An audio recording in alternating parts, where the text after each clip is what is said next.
Welcome into another episode of Ravens Reports, man. It's your guy Noah here with For the Flock. As always, bringing you guys our top 5 news reports and storylines coming out of our Ravens today. We have some big statements from John Harbaugh and Lamar Jackson, some updates in the secondary, some crazy stats, injury updates on Michael Pierce, Arthur Mallett, what to do with Justin Tucker, and a big-time opportunity for the Baltimore Ravens to get a conference win with the Harbaugh brothers going at it on Monday Night Football against the Chargers, man. So let's go ahead and dive into the content. At number 1, real quick, let's talk about what Lamar Jackson had to say on beating themselves in these games. I want you guys to look at this chart right here, this little graphic, because some people are saying the narrative is that Lamar Jackson doesn't play his best in big games or against winning teams. Lamar Jackson actually has the best quarterback stats against winning teams since 2023, but there is an anomaly in that the Ravens have just not played well against Pittsburgh and Kansas City. The Baltimore Ravens are 2-14 versus the Steelers and the Chiefs in the Lamar era. Let that sink in for a second. 2-14 versus Pittsburgh and Kansas City. Those are the two teams that have given Lamar Jackson and the Baltimore Ravens the biggest issues. You can go back to some of these games, and most of the losses, there was self-inflicted wounds, crazy amount of penalties, drops, turnovers, bad coaching mistakes, stuff like that, where the Ravens really got in the way of the Ravens. And here's Lamar Jackson on trying to fix and overcome the Ravens getting in the way of themselves. Absolutely. It's been that way for ever since last year, I believe. Going back to the AFC Championship game, we killed ourselves. Chiefs game, the opener, we killed ourselves. Raiders, we killed ourselves. And today, same thing. It's just like we can't be beating ourselves in these type of games. We got to find a way to fix that.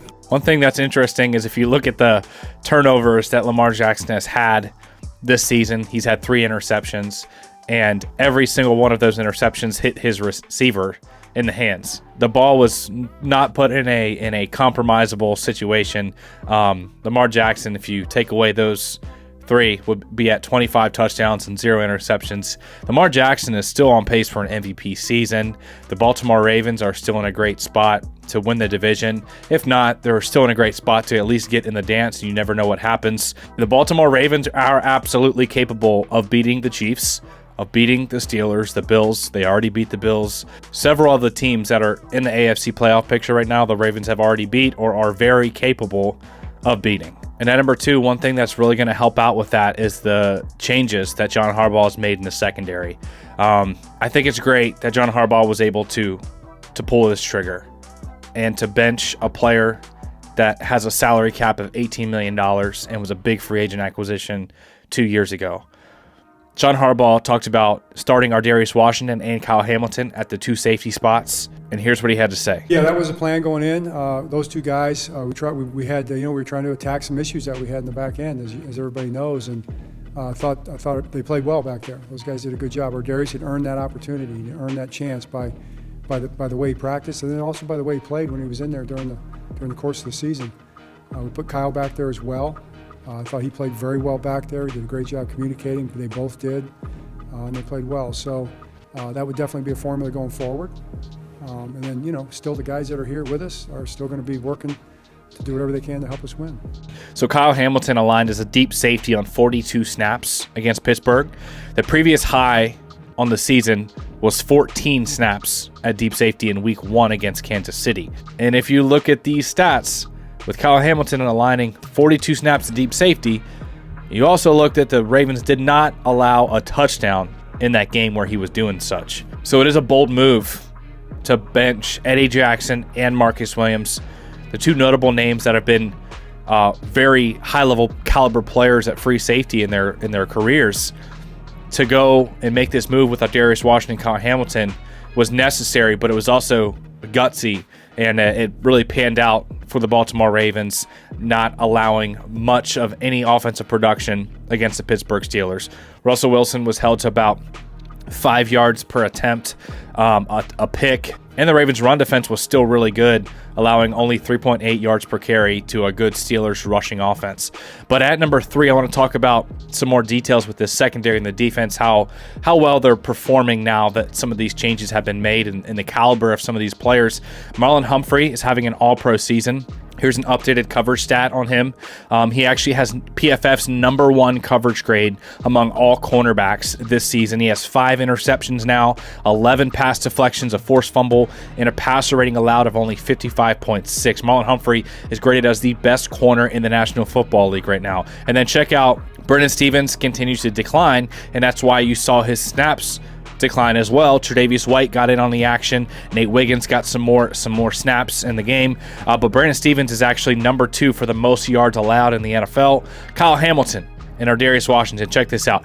Kyle Hamilton has the #6 PFF coverage grade among all safeties, and Ardarius Washington is 8th in the NFL in PFF coverage grade. So when it comes to covering guys, Ardarius and Hamilton are 6th and 8th, both top 10 safeties in coverage this season, which is why we saw so much success against Pittsburgh now that we've made this move. At #4, we got some injury updates. We got Michael Pierce that's been on injured reserve. He's still on track to return this season, but doesn't have a definite timeline yet. We also got Arthur Mallette that was seen in a walking boot after practice this last week in preparation for the Steelers, which, that hurt him because he really wanted to go against his former team in the Pittsburgh Steelers. But it is reported that Arthur Mallette, that injury is not a season-ending thing and not even an injured reserve type of injury, so shouldn't be anything serious long-term for Arthur Mallette. So good news for the Ravens defense with Michael Pierce and Arthur Mallette on track to return this season as they continue to improve. I think the Tre'Davious White trade, which was no risk involved, they just swapped 7th-round picks and had to pay like a few $100,000 to get him on the books this season. But Tre'Davious White playing some good football, Nate Wiggins getting some more snaps, and then Kyle Hamilton and Ardarius Washington move into the deep safety looks. That really improved this defense. And then Roquan Smith, by the way, had a really great game.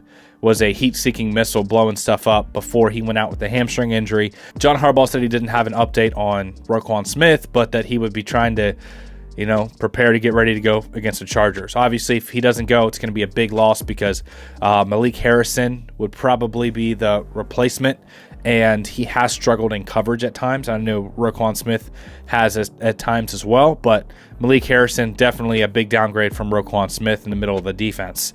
At #5, a big reason the Ravens are losing games this year is Justin Tucker, which I never thought I'd say that, right? Like, Justin Tucker is one of the best kickers of all time.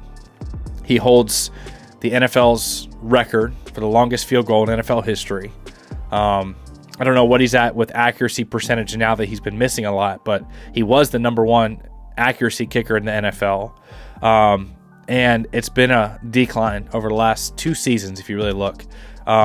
I think I saw a stat where he's missed over 15 kicks since 2022, and that's exactly whenever the Ravens brought in Jordan Stout as the punter and Sam Cook retired. So I don't know if it's a holding issue, but if you look, Justin Tucker is missing left every time. It is at least good that it's consistently missing left and that he's not missing on both sides, because maybe that's a technique issue. Maybe it's a holding thing. I don't know. But I would like to think that it being missed left every time is easier to fix than if it was, sporadic. Here's what Justin Tucker had to say on his confidence moving forward. Which I'm still confident I'm going to go out there and nail every single kid. Part of the reason we stay confident is by continuing to work and trust the process. And I know it sounds like, I might sound like a broken record, but it's a part of what brings us success, is just trusting the process and taking it one kick at a time. So he did hit the 54-yarder, but obviously missed the other two under, I think it was a 50-yarder and like a 46 or something like that. If you look at the amount of games that the Ravens have lost this year, the 4 losses, every single one of those losses, Justin Tucker missed big field goals. The Ravens could very well be undefeated, if not, 9-1, if Justin Tucker made his field goals this season. And that may sound oversimplified, but it's the truth if you look back in the situations where the Ravens missed those field goals. It's also interesting to note that John Harbaugh was asked about bringing in competition for Justin Tucker, and he said, no, not yet. So he said, hey, he needs to make those kicks, and he didn't say, no, that's completely, we're not ever going to think about that or do that. He said, no, not yet. So he said, first of all, you'd have to have a guy that's worthy of bringing in for competition is what he said. So it's not off. He had at least acknowledged it, saying not yet, as opposed to just blowing it out of the water and saying, no, that's not even an option. So maybe this is over optimistic. That's fine. But I think the Ravens are in a great situation moving forward, because the biggest issue, if you look throughout the course of the season, has been the defense. The defense has improved over the last few weeks. Okay, dominant performance against the Broncos, and then a really strong performance against the Pittsburgh Steelers. So the Ravens have shown you they're capable of being an elite defense. The Bills, against one of the best offenses in football, they allowed 10 points. They absolutely shut down Josh Allen. They held the second-ranked offense in football to 23 points against the Commanders, held the Broncos to 10, and then the Steelers to 18. So the Ravens have shown flashes of really high-level defensive play and performances, and then we know what they are in offense. They're one of the league's best offenses. Look at yards per game, passing yards per game, rushing yards per game. Did they make dumb mistakes against the Steelers, have 12 penalties, and turn the football over 3 times? Yes, that's all part of it, but the Ravens' offense is really good, and the defense is improving and has shown elite flashes.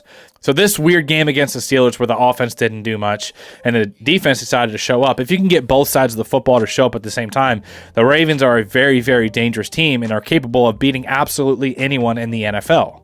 And they have a big opportunity against the Chargers. They would move to 8-4 and be in a good spot to still win the division, because they have a rematch with the Steelers on December 21st. So they can still get a home field playoff game. But if not, the Baltimore Ravens are still very capable as a 6 seed or a 5 seed to go into Houston or to go into LA, to go into Buffalo. They could have a rematch with the Broncos, or they're still very capable of going on the road and getting it done that way. We've seen that route happen before for the Baltimore Ravens. All right, guys, so hit the like button if you guys got any value out of today's content. Make sure you have your subscribe and notification bell on so you don't miss anything we got upcoming for you guys. We're going to have the Chargers preview. We're going to have news reports, updates, stats, everything you need for your Baltimore Ravens, man. So I love you guys. I appreciate y'all. Thank y'all for tuning in, and we'll see you in the next video.